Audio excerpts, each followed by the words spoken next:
त्रिलोकी में ऐसी कोई चीज नहीं जो अभ्यास से ना मिले, यत्न करने से ना मिले। लेकिन नश्वर के लिए अभ्यास करते हो तो नश्वर मिलेगी और छूट जाएगी, और शाश्वत के लिए अभ्यास करा, शाश्वत के लिए अभ्यास करना बुद्धिमता है।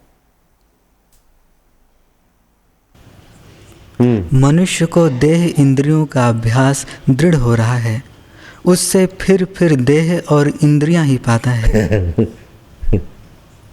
देह और इंद्रियों का अभ्यास दृढ़ हो गया ना, फिर से वही मानोक है दुनिया में, बस वही। आत्मा का अभ्यास नहीं हुआ, इसीलिए आत्म प्रकाश नहीं होता। नहीं तो इंद्रियों का, शरीर का जो भी काम होता है आत्मसत्ता से ही होता है। ये क्या है बोले कटोरी है, अरे क्या है बोले स्टील है,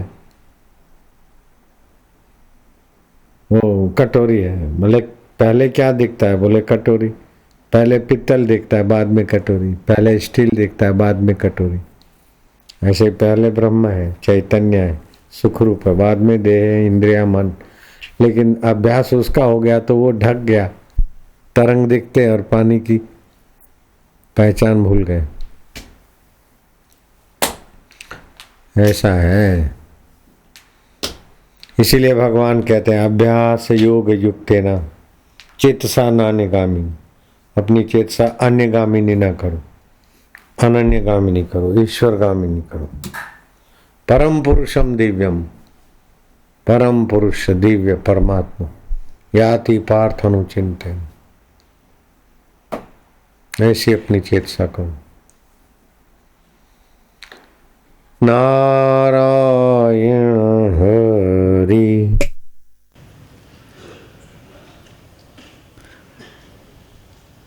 जिनके भोगों की सदा इच्छा रहती है वे नीच पशु हैं, उनका संसार से उबरना कठिन है, क्योंकि उनके हृदय में सदा तृष्णा रहती है। जिनको भोगों की इच्छा है, देख के, सूंघ के, खा के, पहन के सुखी होना चाहते हैं, वो नीच बुद्धि के शुद्र है इंद्रियां, और उनसे भी विषय शुद्र है, वो दुख को प्राप्त करते हैं, तुच्छ प्राणी। हाँ, बाकी जो भोगों की इच्छा नहीं है, जीने के लिए खा पी लेते हैं, और आत्म सुख के तरफ जिनकी बुद्धि है वो मान करने योग्य है, उच्च है, उनका मंगल होगा। ऐसे पुरुषों का संग प्रयत्न पूर्वक करना चाहिए। हे राम जी, चंडाल के घर की भिक्षा ठीकरे में लेकर एक टाइम खाने को मिले और आत्मज्ञानी महापुरुषों का सत्संग मिले तो उसे स्थान को त्यागना नहीं चाहिए। बड़े बड़े ऐश्वर्य भोगने वाले राजा बाद में नरकों में पड़ते हैं, लेकिन ज्ञानवान के चरणों वाला परम पद को पा लेता है। ज्ञानमान जहाँ एक नाही, देखत ब्रह्म समान सब माई। ऐसा है, सत्पुरुषों का सानिध्य बड़े भाग्य से मिलता है। कदर करे न तो तर जावे। कदर तो करते हैं, लेकिन फिर मन चाहा महापुरुषों से कराना चाहते नहीं, अपने मन की नहीं, उनके अनुभव में अपने को चलने को तैयार होना चाहिए। अपना मन तो अपने को कई जन्मों से भटका रहा है, तो अपने मन की, अपने मन के अनुसार होए तब सुखी होना। ये तो कुत्ता भी राजी है, इसमें क्या बड़ी बात। मन गमतू तो कूतरा नहीं गमे, माँ मोटी सुवात। अपने मन गमन न हो, मन के माफिक न हो, फिर भी हमको 7 साल कैसे कैसे हमारे मन से विपरीत हुआ, तभी भी हम डटे रहे। तो मन से पार होना है ना। એવું બધું છે ખાતું આખું। हाँ, हे राम जी, ज्ञानवान सदा आत्मा से तृप्त रहते हैं, इससे शांत रूप हैं। जैसे हिमालय पर्वत में सब आत्मानंद की प्राप्ति होती है और कोई दुख नहीं रहता।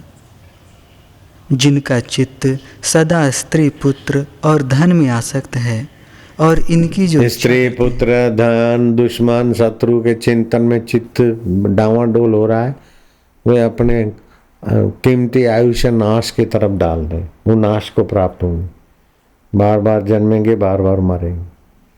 और जिनका चित्त अविनाशी ईश्वर की तरफ चलता है, सेवा कार्य में लगता है तो निष्काम कर्म होता है, ध्यान भजन करता है तो भक्ति योग होता है, सत्संग सुनते तो ज्ञान योग होता है, त्रय योग हो जाता है उनका।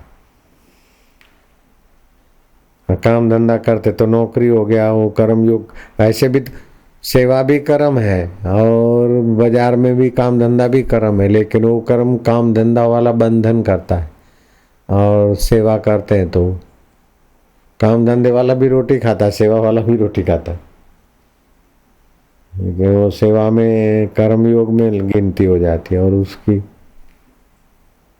बंधन में चला जाता बेचारा। जी, जिसको आत्मपद की इच्छा हो, हाँ, जिसको आत्मपद की इच्छा हो उसको सदा संतों का संग करना चाहिए। हाँ, जिसको आत्म सुख आत्म वैभव परम पद की इच्छा हो, इससे बड़ा कोई पद ही नहीं है। आत्म साक्षात्कार या परम पद से बड़ा कोई पद नहीं है। जिसको परम पद की इच्छा हो उसको सदा संतों का संग करना चाहिए। संतों का संग कैसे मिले कि कर्म योग भक्ति योग ज्ञान योग तीनों संतों के संग से हो जाता है। संतों के चरणों में रहेंगे तो सेवा मिल जाएगी, कर्म योग हो गया। संतों के प्रति सद्भाव होगा, उनको देखेंगे भगवान को, उनको भक्ति योग हो गया। संतों के पास रहेंगे तो सत्संग स्वाभाविक मुफ्त में मिल जाता है, ज्ञान योग हो गया, कर्म योग भक्ति योग ज्ञान योग सब साथ में हो जाता है। साचा संतों ने वंदन प्रेम थी रे, ई तो जग में चालता छे भगवान। साकार भगवान का रूप संत ही होते, निराकार तो ब्रह्म है, लेकिन साकार ब्रह्म देखो तो संतों के रूप में होता है। हे राम जी, जो संत जनों का संग करता है और सत शास्त्र और ब्रह्म विद्या को बारंबार विचारता है, इस प्रकार संत जनों के संग से उसकी बुद्धि बढ़ती जाती है। जैसे शुक्ल पक्ष के चंद्रमा की कला दिन प्रतिदिन बढ़ती है, वैसे ही उसकी बुद्धि बढ़ती है और विषयों जैसे चंद्रमा की कला बढ़ती रहती है, ऐसे सत्संग से बुद्धि बढ़ती जाती है। जो तुम लोगों को तुम्हारे रिश्तेदारों को ले आओ तो उनको सत्संग में इतना आनंद नहीं आएगा, इतना समझेंगे नहीं जितना तुम समझते हो, क्योंकि बुद्धि बढ़ गई ना। अभी जो सत्संग में तुमको शांति और आनंद मिलता है, नए आदमी को नहीं मिलेगा, क्योंकि उनकी उतनी बुद्धि की गति नहीं।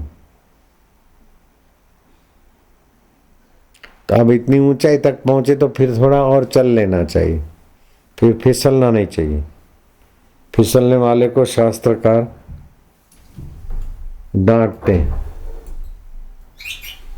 एक प्रकार का चाबका मारते शास्त्र। कर्म लेढ़ी, जैसे हाथ में मक्खन का पिंड आ जाए छोड़ के छाछ चाटे, से सत्संग करके फिर संसार के मार्ग के तरफ जाते हैं ना, तो आया हुआ मक्खन का पिंड छोड़ के छाछ चाटने जाता। कर्म लेढ़ी, कर्म के ऊंचे फल से लुढ़क गया, कर्म लेढ़ी। राम जी, संतों के वचनों का निषेध करना मुक्ति फल का नाश करने वाला। संतों के वचनों का निषेध करना मुक्ति फल का त्याग करना।